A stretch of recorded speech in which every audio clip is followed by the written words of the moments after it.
Bismillahirrahmanirrahim. Assalamualaikum warahmatullahi wabarakatuh. Alhamdulillah, wassalatu wassalamu ala rasulillah wa ala alihi wa ashabihi wa man tabi'ahum bi ihsanin ila yaumiddin. Wa ba'd.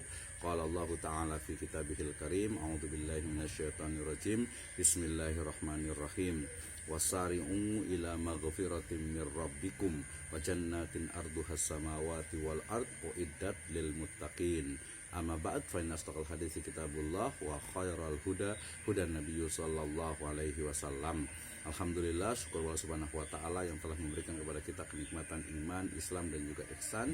Kemudian salawat dan salam sama-sama kita panjatkan kepada junjungan alam habibana wa nabiyana wa sayyidana wa maulana Muhammadin sallallahu alaihi wasallam, kepada seluruh ahlul baitnya, para sahabatnya, serta orang-orang yang senantiasa mengikuti jejak sunnahnya hingga akhir zaman. Manusia memiliki karakter yang sangat unik. Nah, dari sifatnya yang mahalul khotok wan nisyan, tempatnya salah dan dosa, bahkan dia bisa menjadi makhluk yang lebih mulia dari para malaikat. Tentu saja ketika dia bertakwa kepada Allah Azza wa Jalla. Pertanyaannya adalah bagaimana keunikan manusia ini kemudian dipahami oleh orang lain, ya. Bagaimana seseorang manusia, ya, yang dia itu mungkin satu saat dia itu betul-betul mulia, bahkan melebihi malaikat, tapi di saat lain dia itu lebih durjana dari syaitan dan bala tentaranya. Sehingga kemudian, ya, pertama menyikapi diri kita dulu bahwasanya ya kita itu juga manusia, gitu ya.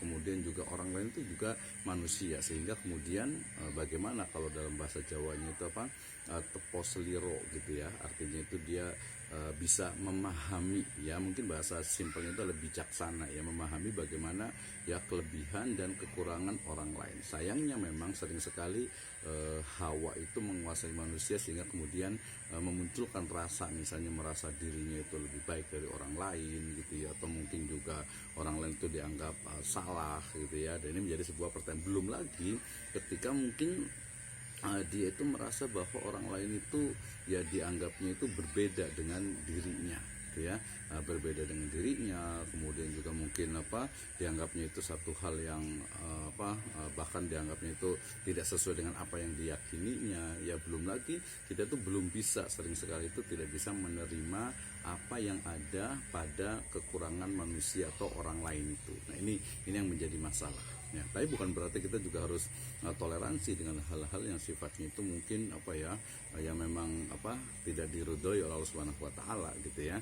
Sesuatu yang memang tidak disukai Allah Subhanahu wa taala, tidak seperti itu. Tapi maksudnya adalah bagaimana kita itu lebih bijaksana, ya, dan juga bijaksini tentu saja, ya, ketika menyikapi perilaku, tindakan, sikap, ide, gagasan dari orang lain, ya. Artinya ketika orang lain itu mengemukakan ide, gagasan, ya, kemudian juga tingkah laku dan sebagainya, maka perhatikan dulu bagaimana sebenarnya asalnya, kenapa dia bisa jadi begini, kenapa kemudian dia berpendapat seperti ini. Apakah memang itu karena berasal dari hati nuraninya, dari dirinya betul-betul, atau mungkin karena memang kebutuhan dalam kehidupannya, karena kepentingan dunia misalnya, atau mungkin juga karena adanya misalnya paksaan, ya, ataupun juga sistem yang kemudian menjadikan dia itu harus bersikap seperti itu, ya. Sehingga kemudian ya kita sebagai seorang muslim tentu saja harus husnudon, ya, harus berbuat bersikap, ya, baik, ya, kepada orang lain, ya, tidak mudah menjudge, tidak mudah juga menyalahkan,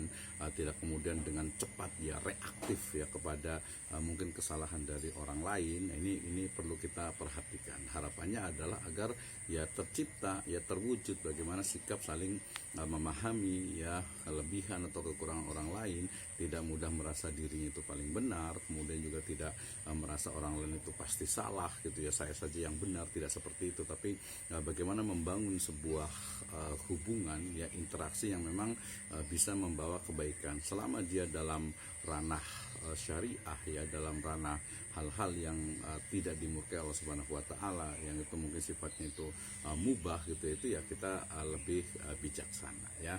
Mudah-mudahan Allah Subhanahu wa taala senantiasa memberikan kepada kita hidayah serta inayahnya, sehingga kita akan mampu untuk bisa menjalani kehidupan ini tidak mudah husnudon dengan orang lain, dan kita selalu membersihkan diri kita dari segala hal yang sifatnya itu memang membawa kepada kemudorotan tentu saja. Demikian, wallahu a'lam bishawab. Assalamualaikum warahmatullahi wabarakatuh.